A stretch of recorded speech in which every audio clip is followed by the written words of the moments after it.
नमस्कार. मकर संक्रांतीच्या हळदी कुंकवाच्या डेकोरेशनच्या आयडिया तुमच्यासोबत शेअर करते. पहिली आहे पतंगाची सजावट. रंगीबिरंगी कागदांचे पतंग छोटे छोटे तयार करून ते भिंतीवरती लावा. यामुळे घराला एक फेस्टिव्ह लुक येईल.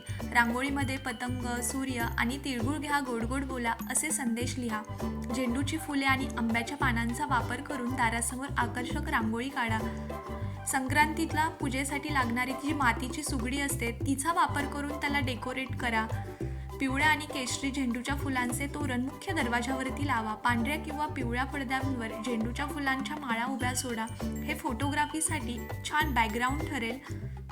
अशा वेगवेगळ्या पद्धतीचा वापर करून तुम्ही रांगोळ्या तयार करू शकता.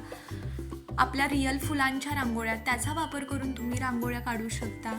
ते दिसतानाही खूप सुंदर दिसतं.